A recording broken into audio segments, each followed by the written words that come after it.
I'm Dave Walowski, JP Morgan Startup Banking. And Startup Banking is a relatively new endeavor for JP Morgan. It's basically leveraging the power and breadth of JP Morgan with the customization of products and personal touch for startups.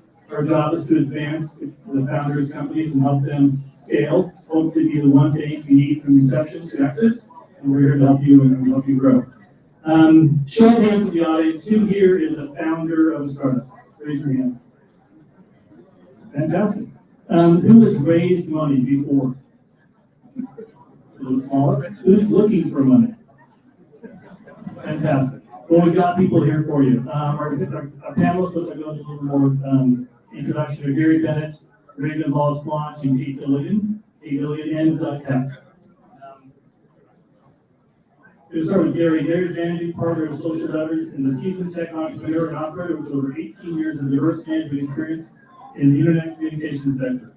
Gary's experience in managing various technology teams, including development, quality assurance, and client implementation, with broad experience in all facets of growing a business from startup mode into a mature organization, all while delivering customer value. Welcome, Gary. Thank you.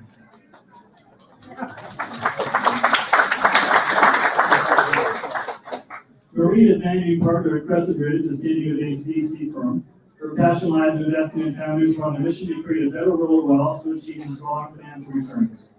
With a diverse international background, Maria started her career as an engineer before transitioning into strategy consulting and later into private equity. Maria holds an MBA from Stanford and a bachelor's in industrial engineering. She serves on several boards of Crescent portfolio companies and the nonprofit Sustainable Surf promoting coastal conservation.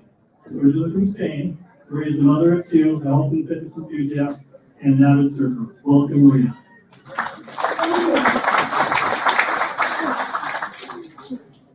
Kate Dilligan. Kate is the CEO and founder of Cooler Heads Care, a company transforming how cancer patients navigate treatment. Kate is a tech executive and cancer survivor who believes cancer patients deserve better options to navigate treatment. Her team is building products that will give cancer patients high-quality, affordable options to cope with the common side effects of treatment. Welcome, Kate. And last, Doug Hecht. Doug is CEO of Walla, a modern all-free studio management platform created to transform and simplify your studio operations. Doug pledges his time towards building a better startup community for San Diego.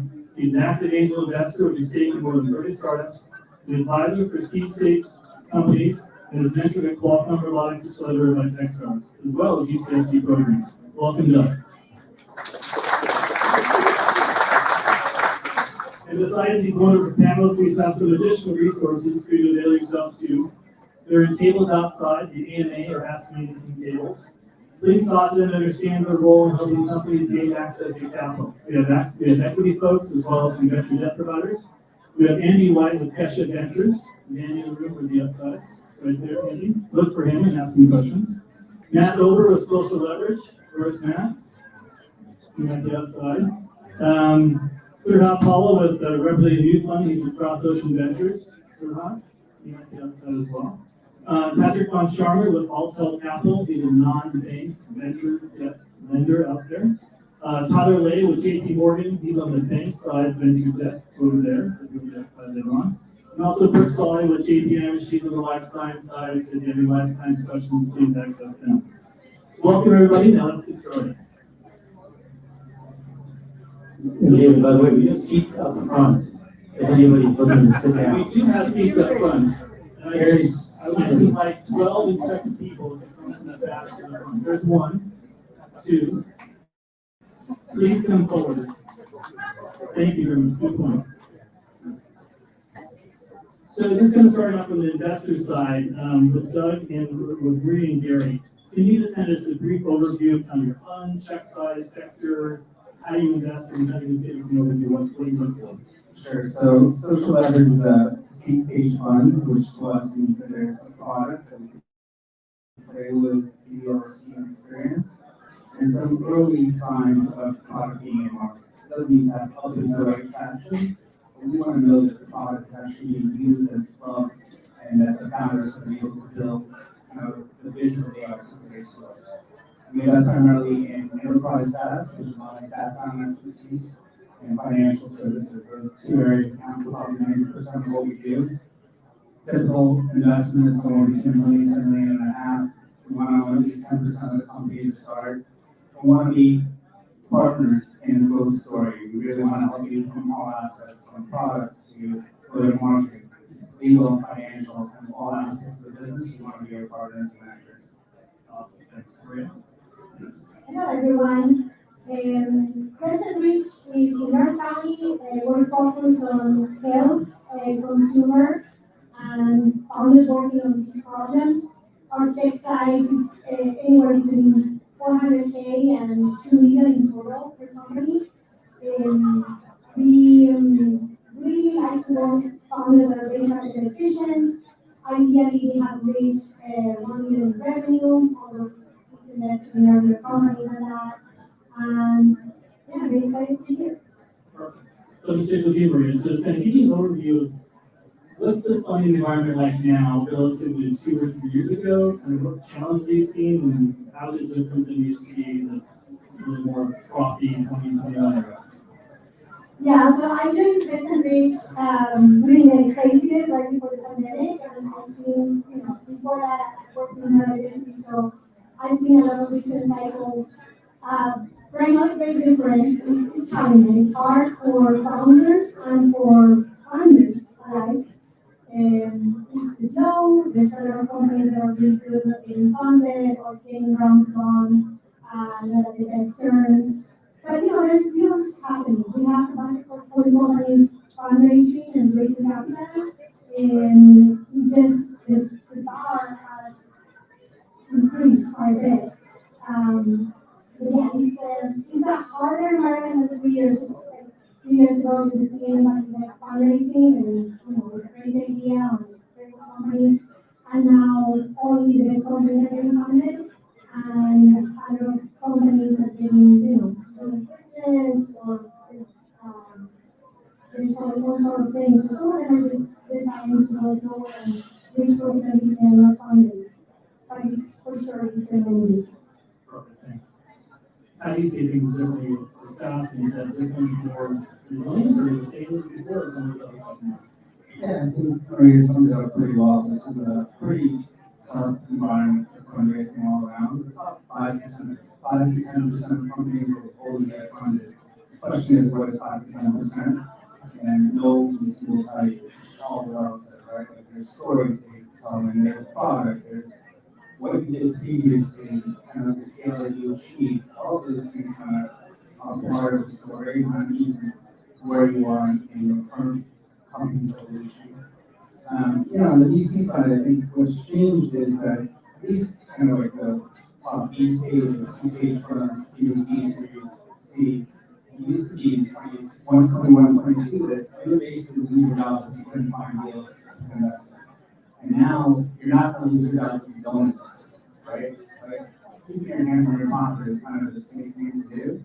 And I think lots of people are doing that. So, Ray touched on this, but I think the best thing you can do as founders is find a way to grow, but also be able to maintain some level of profitability. So maybe you'll raise $750,000 from friends and family, $500,000 from friends and family. Try to get some level of growth. If you can't revert back to managing the business and profitability, because that next round, as hard as that first friends and family round is, the next round is much harder. And now we're on the company side, so let's have Doug go first. When did you get funded initially with Gary, kind of an idea of vintage, and how long have you had that relationship so far? So when did that happen? I think the first funding was 2020, right? So a little bit of a rough time. I think it was March or April, maybe June 2020. So it was still kind of mid-COVID. But I know Gary for a long time. I also have the investors funds, so I had past success with it. Gary and I knew about, and so it was an easy relationship. I know he's one of his co-founders as well in his fund, so it was nice. It was sort of a friends and family-ish kind of deal. And actually the same thing with Maria. We have a friends and family sort of situation going on here, as well as Chef over there with Andy. So good friends and family, I guess. So we've heard, we've heard, fundraising talk.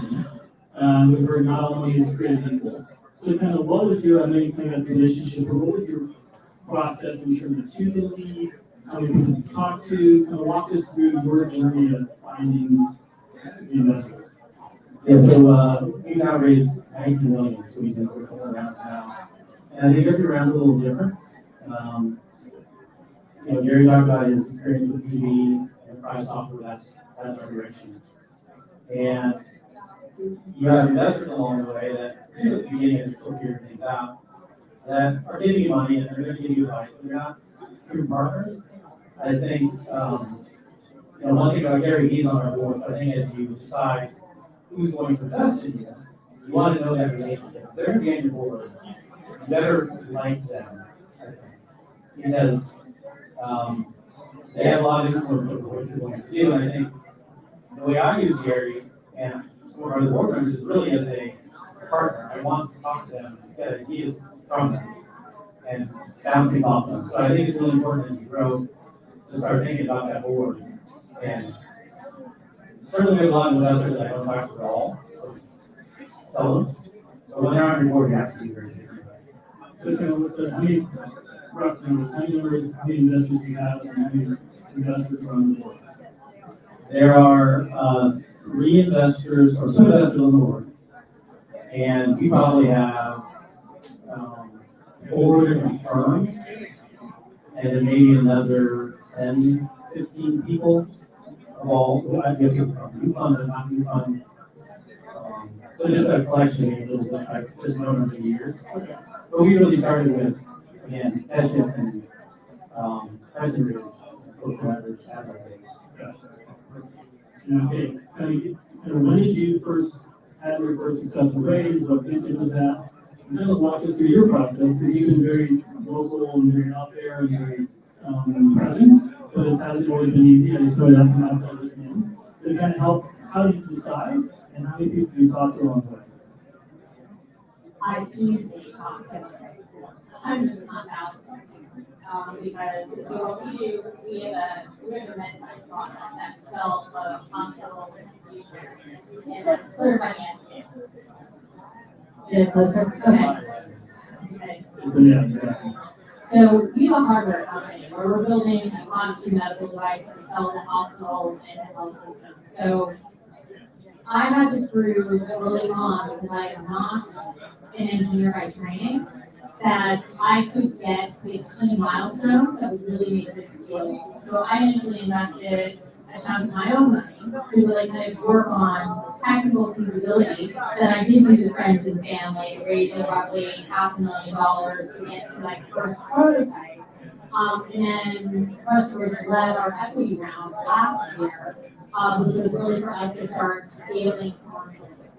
And so I raised a lot of money from angels, a lot of money from the angel networks, because I was at a tech company before I started Cooler Heads, but it was funded by sovereign wealth funders, like extremely high net worth individuals. So while I was employed for 2 and I helped the fundraising process, it was really based off the relationships of the whole CEO. So I didn't have that network in San Diego, the San Diego startup community. So all of you that are here for the first time, all of you that are first time founders, I got my introduction to Maria's partner Allison because I won my first pitch competition at San Diego Startup Week in 2018.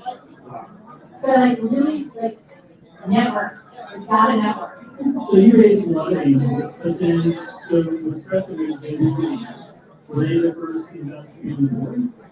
No, I had done a couple of convertible notes earlier where I had raised, pretty significant amounts of money, and I did have a more that was already. So what was the kind of decision to go with Crescent, or the others they were talking to as well, and what put you in the mindset that, yeah, this is something I can work with, and working It gets back to relationships. So I've known Allison since 2018 and Maria in 2019, both from Stanford Business School. So they're, somebody who's been kind of coaching me in my early stages as an advice founder who's been raised classic to escape.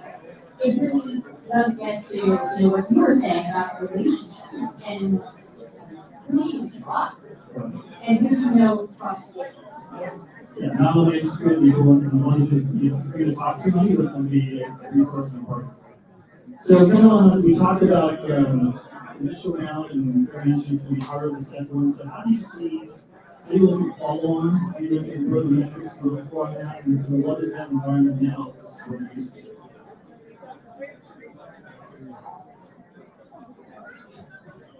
So from a follow-on perspective, also already invested in a company, the ideal situation for us is that another investor comes in behind us and leads the next round. Right? Because that helps validate that someone else, the business is working right, that they also see the vision, and that they can be helpful as the company continues to scale. We know that we're really helpful in very early days of the company, but we know that there are people and funds that have more infrastructure to be able to help companies gain on. So I think Is that from a disability standpoint or from a seeing someone else to be in the second round? Is that more, because you say validate, that's more just protecting to the other investors, like, hey, I've got third eyes on this and that helps validate. yeah, it helps validate that other investors see that there's traction, vision, and everything else that is to other companies. Sometimes when I suppose you're sitting around the table and someone else comes in and say, hey, this could be great. So by the way, from our LP invest perspective, there's people that give us money to invest in them. They want that external validation too, because they don't want us to just put a lot of money into 2, 3, 4 companies without that validation. Now, that said, we don't always need it. So, an example of we actually led his A round after leading the C. That happens. Okay. Those are exceptions. And so, what do we look for? We look for the founding team, the management team, to be the things that they tell us they're going to do, right? So, we've got a product roadmap, did you build it out? We have a goal of getting your sales number, did you do that? If you missed, why? Is it getting hired? Is it being managed? Everything. And so things are trending in the right direction. I think the product is going to be the winner in the market as opposed to it. So a positive trend. And again, each situation is very unique. We have to look at it neatly. But we And for Benitt, you'll start out with 300,000 or 400,000, and maybe go up to 2 million. And then how do you position your companies for that Series A? And do you participate in that, or is someone else see that those 300,000? Yeah, sure. So our strategy is a little bit different, in that, ideally, you have maximum optionality, meaning that if you get to a place that you can raise your say and you can go the unicorn route, that's great. But we are always thinking about how can we get the options to the company from 50 to $200 million. So we always are thinking about that, how to get the smaller amounts to that exits. Sometimes happens that some of the companies go investing, they go and, the high growth venture route, and that's great, in terms of portfolio a lot. But we are always thinking about, how are we ready for that kind of efficiency very early on, and if the company doesn't grow as fast, or the company, gets to a place of financial stability, we have the option of, exiting early. And so we're not necessarily always thinking about preparing the company for Series A. We are helping them get to a place that how can you raise as little as possible before you get to financial stability. If you get to a place that we can give you 1 million or 1.5 more on an early investment to get to a stage, that's great. I think it depends, it's case by case. So you talked about you mentioned that from going from the C to A, there's milestones, there was a TechCrunch podcast a couple of weeks ago talking about the Series A capital and really making that jump, and it's all about milestones we talked about in the call. So hey, how have you seen the milestones change? Has that changed your funding? Has the goalposts moved? How are things different from what was represented? What are you probably going to do in 2021, 2022, to what you do now? I don't know that we necessarily have to do anything differently than we laid out in 21, but like when we brought our gave parents in 2021, so we went commercial at the end of 22, we hit over $1 million in 23, and we now have our product at 27 health systems and 61 infusion centers across the 27 health systems. So, I'm not raising that institutional amount now, and the feedback I'm getting is because we have our razors really well, our razor blades, I should say, are selling very well. We love stickiness of the product because we're in a space that really hasn't been underserved and hasn't been broadly available. So we have 80% of the market that doesn't offer the therapy that we provide, but over 70% of our accounts haven't offered the therapy until we made it profitable for them. So I'm now going into a fundraise saying, yeah, there's a reason why 80% of infusion centers don't offer this therapy, but look at who our customers are, look at who we're converting, look at how we're changing the market dynamics, and look at the impact we're having on our competitors. And so that sort of scales momentum to what you were saying earlier, like prove that there's stickiness, prove you can sell it, prove that people want it, prove people will give you money for it, is really key. So you haven't seen, so the Series A, kind of what you had anticipated you had to do, hasn't changed from a couple years ago now?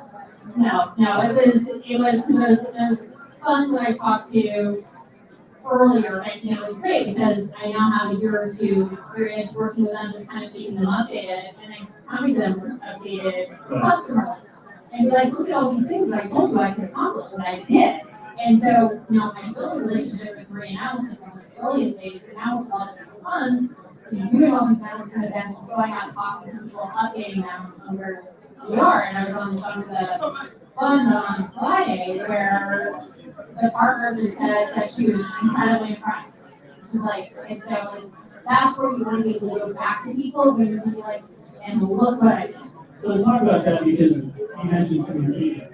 You were talking to people for 2 years and saying, here's what I'm going to do, here's what I'm going to implement, I'm going to keep you informed, and then you delivered what you do.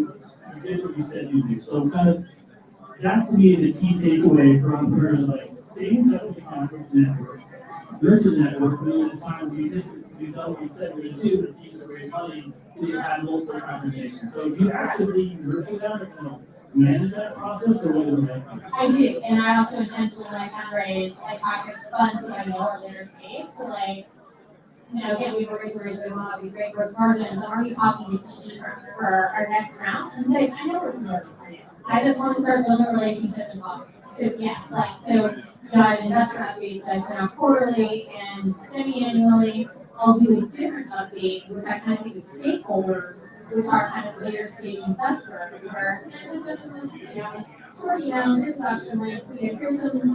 requests, here's our account list, here's what we're doing. So it's a conscious effort, it's a continuous. Correct. So Maria, how many of your portfolio companies do you have? Pace is world-class doing that, actually. I remember first time you pitched me, and I really said no, and then she came back. And, I couldn't say no, because she really did everything, and I told her, I cannot invest with all this research. She came back, a couple months later, and she got everything done, and she was very persistent, and that's how we invested, and every time she just keeps over delivering, and, she's the best doing that, really, her performance. She's very persistent. That's awesome. So Doug, you mentioned you've raised multiple rounds up to 19 million. Can I walk you through the initial and then subsequently what did you do to earn that or to get that? And what was your process? Yeah, so we're B2B SaaS, and so for us, it's a numbers game. In the early stages, the numbers just aren't there because you don't have the clients yet, you don't have the revenue yet. As you get later, as you get from Series A, and the pressure starts to build on those numbers. At the beginning, you're like, I don't even want them to be. Once I have revenue, a multiple of like $1 is not good anymore. But a multiple of projections is pretty good. So I think the market's changed, and we changed. We have revenue grew 3% last year. Our churn is extraordinarily low. Our burn multiples coming down. All these metrics they want. When your cash flow break even. The metrics have changed. It used to be, I think, when you first started, when you first raised, it was very much just about revenue growth. And the multiples were crazy. And in this last round we just closed, like, 3 months ago, everything has changed. Like, the multiples have come way down. But, they were a little crazy before, so it's not that surprising. But what they look at as far as the numbers, the metrics they want you to have, were completely different. So give me a couple for instances. Was it ARR or was it? Yeah. Okay. Churn still, deal, don't get around that. But your ARR revenue growth, used to exclude it, but a lot of VCs will say the same thing. So you get on a call and they'll say, oh, 2x is the new 3x. And then the next person you talk to will say, oh, 2x is the new 3x. They'll just keep saying that and everything. But what that means is that the growth they used to want 3x more, now they're out with 2x, and now it can probably come down from that, where they're even more conservative, obviously, to get bigger. A lot of big numbers, right? So, but they're not just concerned about growth, they want to know when you're going to get your break even. They want to know how much runway this is going to give you, and they want to know your burn multiple. And all those are obviously related, but. So speak a little bit to kind of your process of nurturing those relationships. How often are you touching base with people? How many people you talk to? And how did you navigate that process from those conversations at the time? Yeah, I've been in touch with a lot of people over the rounds. Sometimes you price out of the next round for them, but there's still plenty of relationships that I just have, through a couple of years of raising. I think our best source of potential new VCs or new funding comes from having good investors. Gary introduced us to a lot of really good people. One of our previous leads up in LA, Tim Ventures, introduced us to a lot of really good people. I think as the stage matures, they have a good idea of, oh, I'm investing in this particular stage. And so, getting good investors that have connections is important as well. So you say, what you both say, are you fundraising year round? Never stop. Yeah, no, because you get closer around and have to be thinking about what your next one is going to look like. That's amazing. So, listen, I appreciate this. I'm going to open it up to the audience. Does anybody have any questions that they want to ask the members here? You want to come up and I'll give you the come on up. We can walk up and ask a question. If we all need it.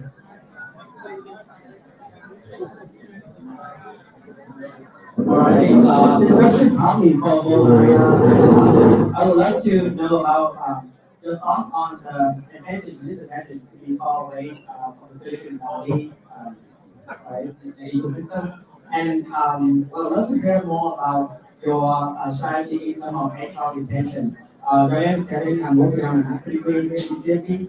And before my master's degree, I had raised over $30 million in my last company from institutional VC, including SoftBank, and I would love to hear more about your experience actually building startup teams. Thank you. So I guess, how do we differ locally versus from outside money? So I'll quickly, I don't know if I'll answer that, but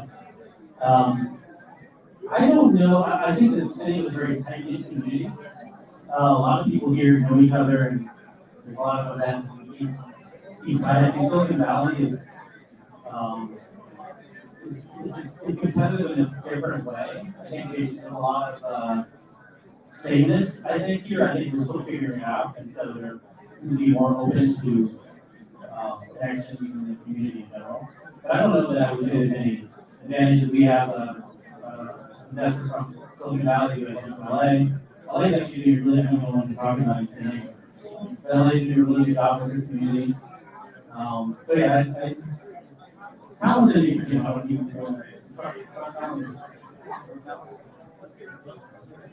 Because the team is so important, right? And so for us, we're ahead with NetTech, and San Diego, Orange County has a great community for us to raise from. So I'm going to be able to standards have access to Silicon Valley through networks that I have from grad school. But for me, it's an advantage for us to be in San Diego in terms of the kind of engineering talent that we've been able to bring on. And for us, we actually are using the fact that our office is 50 miles from Mexico to really get our gross margins down. So we have 2 subcontractors, or 2 sub-manufacturers, one in Ensenada, one in Tula. So really taking advantage of the fact that, I can be at our Parker and TJ in less than an hour. So really making San Diego work for us. So, maybe Maria and Gary, are your companies more local, more out of state, or out of the area, and why? I guess, do you want more local companies? Does it matter? I mean, we are local companies, but we are open to, all country. As you mentioned, we based in New York. We are really open everywhere, but we know in San Diego, it's even in person, but we really necessary. Yeah, we're the same. We have companies all over the US, and really we invest where our network is strongest. We're historically at Toledo, New York, Boston, Pacific Northwest, San Diego, and Phoenix. So lots of metros, but still pretty wide across the US. I'd say, in part, answer your question too, things have changed post-COVID. We've done a couple of investments in the cities that really we spend no time in. And part of that is, it's a virtual world now, right? So I used to have every single board meeting in person, and now I do one in person unless they're local. So there's lots of Silicon Valley investors are much more willing to invest in San Diego or elsewhere because there's less need to be there every single time and everyone find the best people out there. So definitely it's across the board, we'll get good lines in a second. And what is San Diego, and what are its pros, and what is it better to grow the startup world? I mean, Pete mentioned labor, talent, and engineering across the board, which is all unique to you and that. But then what else is the community could we be doing differently to help foster and expand the innovation? I think over the last 5 years, there's actually been a lot done. Organizations like Startup SD, Connect, and VCs and resources from outside of San Diego into San Diego. I think a lot has been done. Doug mentioned there's lots of fancy others here. I think that's true, but I think minuscule compared to what happens in the Bay Area. So, many days a week, you go out for AI booth or whatever other booth, and you can't really contact here. I think to some degree, founders are less willing to share their ideas until they get to a certain stage here in the Bay Area. So I think it's more than we've done, but it's a process. It's a time. I think that's right. I think, the communities are not tired in Silicon Valley.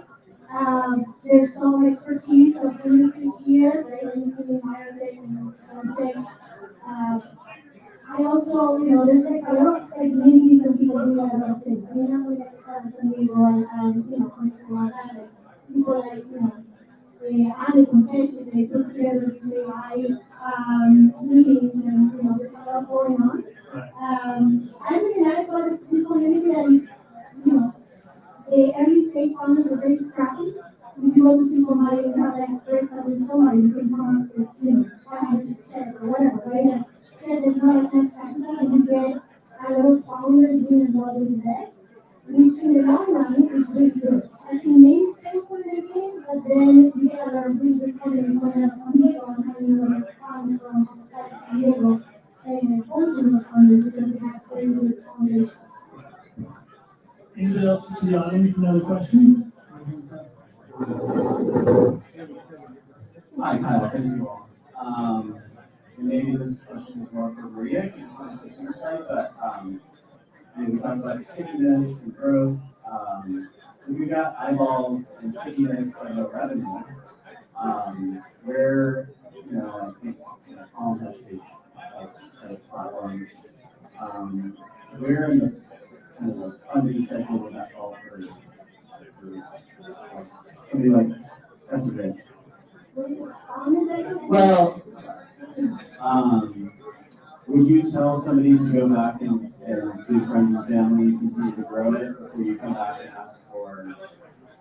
For consumer? Yeah. Yeah, consumer is not, it's a little bit different than other industries. I think we need at least some revenue to prove it's not a lifestyle company, right? So I would try to keep it as influent as possible, meaning that don't fundraise too much until you really have made down your product fit and having very good business model and good marketing, you really like making all your numbers. And then we'll fundraise. We have a lot of consumer companies in our portfolio, we love consumer. But the common denominator is that they get to a place that they have very good growth margins. They have a uniform advantage that doesn't come out as to ads, because they are doing all of the physical lines, rely on social media to grow. So you have to really nail down your numbers early on and having something in between. So I see, companies that are already at over 1 million in revenue and they're starting to get very nice traction with low low CAC and very high LTV. This equitable get good margins, and that's when we are very excited about investing. After 1 million in revenue at least. Any questions here? Yeah. What advice would you give to a startup company that is ready to get funded, but they don't have the access to investors or they don't, as far as like today, you guys are not easy to talk to. So what advice would you give to companies that are ready to get funded but don't have access to that people? I think the first thing is what do you do to bridge the gap between 0 and maybe somebody in revenue, pretty much. I mean, that number that you can all fundraise from funds. Is that yes, yeah. Yeah, that's a very good question. I mean, there's a lot of organizations in San Diego that help companies at that stage. Actually, I think there's more funds that are willing to write their checks, after, getting to the friends I'm having now. So I think specifically in San Diego, there's so many accelerators and programs that they give you a small check and they give you the network and the resources. So I would start there. I mean, always building a company in a vacuum is really hard. So take it from champions. There's so many people that are so generous here in San Diego, like even very successful entrepreneurs that want to give back and they just give you advice for free and help you on the regular check. There's so many of those. You just have to find them and do networking. But there's so many.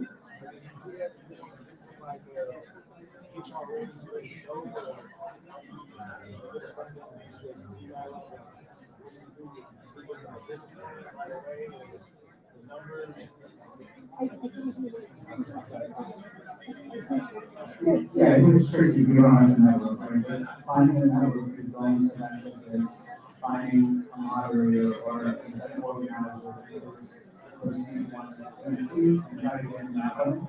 And how do you think what I think is funny here is that a lot of these relationships take time to build, and you want to build over the long term.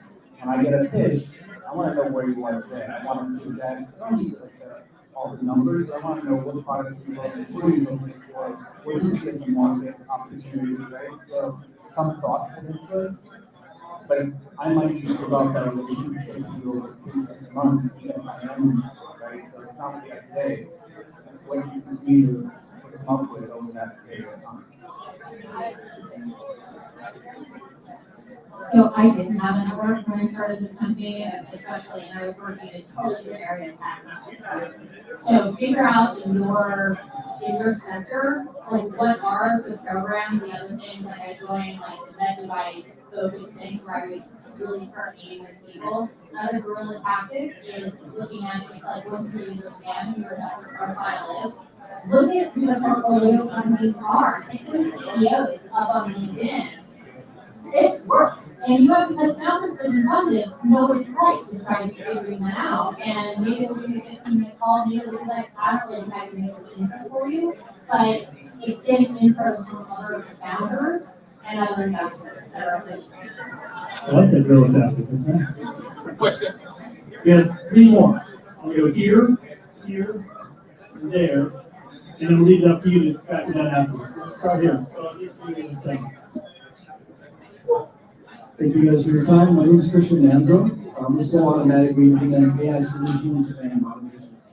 I'm interested to know as investors what you're seeing in the space in San Diego, what companies are in AI that you're interested in, and as company owners and CEOs, how you're implementing AI into your business moving forward. I heard AI, but I didn't hear. What are you doing with AI? So we implement AI solutions and automations into businesses. Recently, we went into chiropractors' offices and implemented a customer reception AI that handles everything for them. I want to know as investors how you see this space in San Diego, what companies you're seeing. Yeah, I don't have a particular point of view on AI companies in San Diego. I guess more broadly, I mean, obviously, when we talk about funding, the one thing that gets funded these days is through AI companies.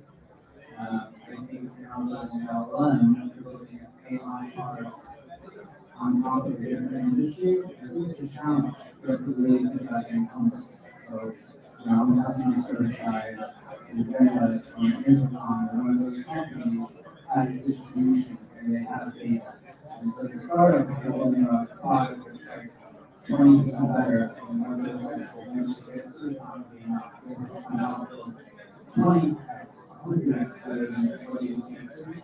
How do you do that with, plus funding and not having the data? So, yeah. I mean, I think the wizard of AI is Andy over there, so he would be the best person to answer this. But we see a lot of companies in our portfolio using it to be more efficient, and that's what we're doing already. Like, we don't necessarily invest in AI companies, it's not like expertise. But we do see our portfolio like getting a lot more efficient just through AI. Yeah, we're doing a little bit of everything. We have the generative AI things that makes the product that is bigger. We use it's a coding, we use AI on the customer service side, it answers quicker. I think where we're still, our opportunity is with helping our clients and a lot of their data to sort of, we're sort of easy to see in that way. We help our clients talk to their clients. I think there's still room there for us to help their clients make better decisions about them, about their clients.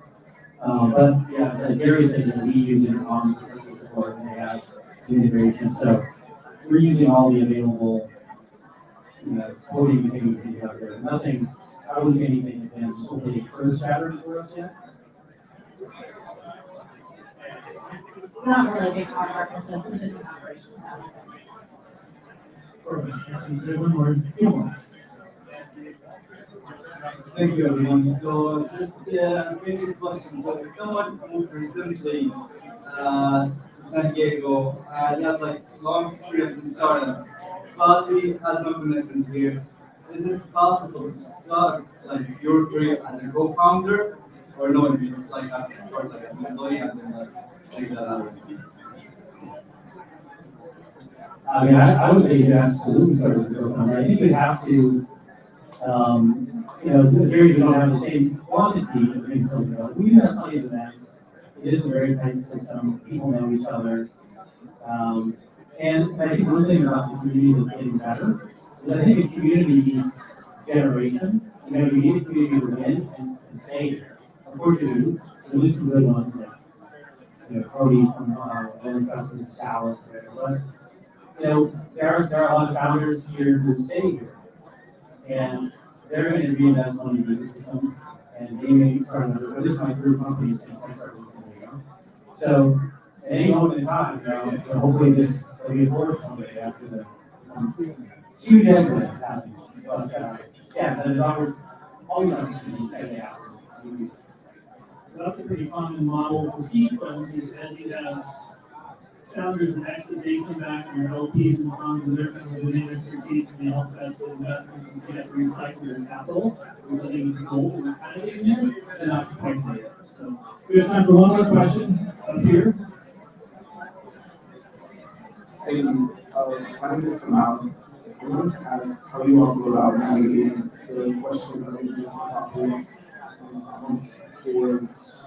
It sounds like you all work with both investors. So when it comes time to sell, where do those deals come from? So is the value split? Is there, please, It's all about IP. How do you handle the intellectual property rights upon sale or further investment? IP is the company, right?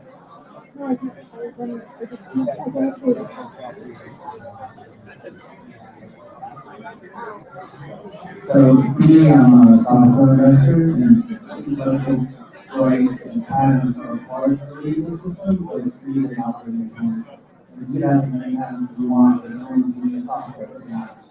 Right? And by the time you get to scale, that becomes remote, not your patent. But someone else, like Elon Musk, open source his designs for Tesla, right? But as we know, like through Tesla companies, it's so hard to do even have those specifics. And so for me, when I'm looking to invest, particularly in IP companies, they have a great, if a sale happens, IP comes with the company. You know, there's almost never a case where a founder or a team retains IP and the company is sold. Just one of the benefits of buying a company and buying that IP as well. Well, perfect. Listen, we're at time here for the panel. I want to say that appreciate everyone here. You'll be around for some questions. We do have our Ask Me Anything tables outside. A couple of big takeaways. One is it's very interesting to hear kind of the follow-on, what the metrics are, what you look for, the relationship with investors, how you kind of scale the initial investments to further on, managing the process, and managing the investors far out there. Those are all key takeaways. But a big round of applause for our panelists. Thank you very much. This is all part of the program appreciate you being here, being accessible, and being a resource for everyone. So thank you again, we appreciate it. And there's food and drink outside. Appreciate everyone, and thanks again for coming.